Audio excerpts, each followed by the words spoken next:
তার আগে তিনি এখানে এসেছিলেন এবং যেতে যেতেও সাধারণ মানুষ যারা রয়েছেন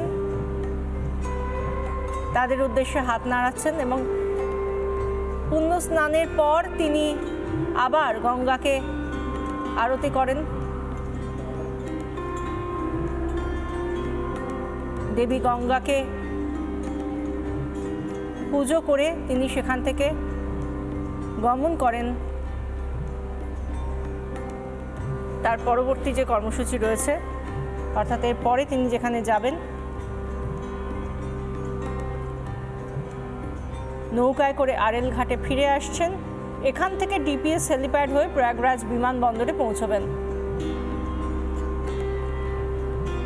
যে নৌকায় করে এসেছিলেন তিনি, সেই নৌকায় করেই আবার আরএল ঘাট থেকে, যেখানে তিনি পুণ্য স্নান করলেন, সেখান থেকে আবার যাচ্ছেন। এখান থেকে যাবেন তিনি হেলিপ্যাডে, প্রয়াগরাজ বিমানবন্দরে পৌঁছবেন। এরপর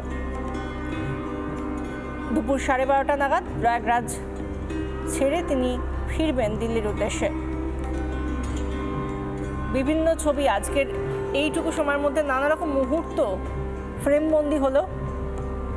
একদিকে তিনি যে সময় 10 দিক পরিক্রমা করে মা গঙ্গাকে পুজো করে অর্চনা করে তারপর তিনি তার গঙ্গা স্নান শুরু করলেন। তার পুণ্য স্নান ত্রিবেণী সঙ্গমে তার পুণ্য স্নান শুরু হলো এবং সেখান থেকে তিনি ডুব দিয়ে, বেশ ঠান্ডা এই মুহূর্তে, বেশ ভালো ঠান্ডা, তার মধ্যেও তিনি ডুব দিয়ে সেখানে বৈদিক মন্ত্রোচ্চারণের মধ্যে দিয়ে তিনি তার পুণ্য স্নান প্রক্রিয়া শেষ করলেন। এবং এরপর যখন তিনি স্নান সেরে উঠে আসেন, তারপরে আবার আমরা দেখি ছোট্ট একটি ঘটে করে তিনি জল নিয়ে আবার গঙ্গা পুজো করেন। সেখান থেকে এরপর তিনি উপস্থিত যে মানুষরা রয়েছেন, সাধারণ মানুষ, তাদের উদ্দেশ্যে হাত নেড়ে তাদেরকে বিদায় জানিয়ে সেখান থেকে গমন করলেন। এরপর তার পাশে রয়েছেন যোগী আদিত্যনাথ, উত্তরপ্রদেশের মুখ্যমন্ত্রী। রীতিমতো দুর্গে পরিণত হয়েছে প্রয়াগরাজের মহাকুম্ভ মেলা প্রাঙ্গণ। আঁটোসাঁটো নিরাপত্তা মহাকুম্ভে। প্রধানমন্ত্রী পুণ্য স্নানের সময় সঙ্গমে কড়াকড়িও হয়। সেখানে তার জন্য একেবারে জল, যে ঘাটে তিনি নামলেন, যেখানে তিনি পুণ্য স্নান করলেন, সেই জল একেবারে সংরক্ষিত ছিল। যে সময়টা তিনি ছিলেন এই জলে, সেই সময় জল একেবারে সংরক্ষিত ছিল প্রধানমন্ত্রীর জন্য। তাকে কাছ থেকে দেখার জন্য অনুরাগীদের ভিড় এবং তাদের উদ্দেশ্যেই আসার সময় এবং সেখান থেকে যাওয়ার সময় হাত নেড়ে তাদেরকে সম্মান জানান প্রধানমন্ত্রী। আজই তিনি ফিরে আসবেন দিল্লিতে। আজ দিল্লিতে যখন ভোট চলছে, বিধানসভা নির্বাচন চলছে, সেই সময় পুণ্য স্নান সারলেন প্রধানমন্ত্রী নরেন্দ্র মোদী মহাকুম্ভে প্রয়াগরাজে। প্রচুর মানুষ তাকে দেখার জন্য ভিড় করেছিলেন। শুধু তাকে দেখা নয়, তার এই যে মুহূর্তটা, যে সময় তিনি তার আধ্যাত্মিক সফরে মহাকুম্ভকেও জুড়তে পারলেন, সেই সময়টাকে দেখার জন্য, চাক্ষুষ করার জন্য প্রচুর অনুরাগীরা ভিড় জমিয়েছিলেন এবং তারা ঘাট থেকে সেই ছবিটা দেখলেন, যেখানে আমরা এই মুহূর্তে যে ছবিটা দেখাচ্ছি। প্রথমে প্রদক্ষিণ, তারপর তিনি মন্ত্রোচ্চারণ করলেন, গঙ্গা মাকে শ্রদ্ধা জানালেন এবং তারপর অবগাহন, একেবারে ডুব দিয়ে অবগাহন এবং তারপর উঠে এসে আবার গঙ্গা পুজো এবং শেষে সেখান থেকে উপস্থিত জনতার উদ্দেশ্যে হাত নেড়ে সেখান থেকে আবার রওনা দিলেন আরএল ঘাটের উদ্দেশ্যে। এরপর তিনি হেলিপ্যাড গ্রাউন্ডে যাবেন, সেখান থেকে প্রয়াগরাজ বিমানবন্দর হয়ে দিল্লি। 12:30 নাগাদ বিমান বাহিনীর বিমানে প্রয়াগরাজ থেকে ফিরে আসবেন তিনি।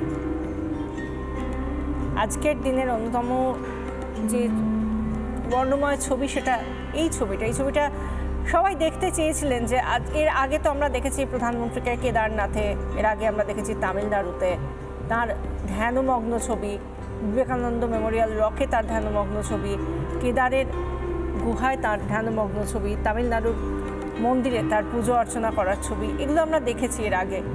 দ্বারকায় জলের তলায় নেমেছিলেন তিনি, সেই ছবিটাও আমরা দেখেছি, মনে রেখেছি। কিন্তু এই ছবিটা আজকের দিনের জন্য অত্যন্ত গুরুত্বপূর্ণ, প্রাসঙ্গিক এবং বর্ণময়। যে মহাকুম্ভে সম্ভাব্য পুণ্যার্থী যারা মোট পুণ্যার্থীর আগমন ঘটার সম্ভাবনা তা হলো ৪৫ কোটি। সেই ৪৫ কোটি মানুষের অন্যতম দেশের প্রধানমন্ত্রীও, যিনি পুণ্য স্নানের জন্য সকাল সকাল প্রয়াগরাজে গিয়ে সেখানে পুণ্য স্নান সারলেন মাঘী অষ্টমী পুণ্যতিথিতে। মাঘী অষ্টমীর পুণ্যতিথিতে পুণ্য স্নান সারলেন প্রধানমন্ত্রী। পুণ্য স্নান শেষে আবার গঙ্গা পুজো এবং তারপর উপস্থিত জনতার উদ্দেশ্যে হাত নেড়ে তাদের সম্মাননা জানিয়ে সেখান থেকে আরএল ঘাটের উদ্দেশ্যে বোটে করে রওনা প্রধানমন্ত্রী নরেন্দ্র মোদীর।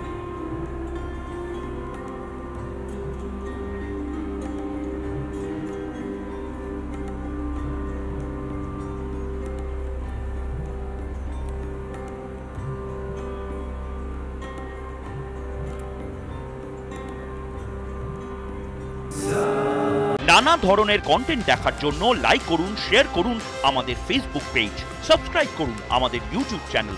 পাশাপাশি অন্যান্য ব্রেকিং নিউজের জন্য অবশ্যই চোখ রাখুন রিপাবলিক বাংলায়।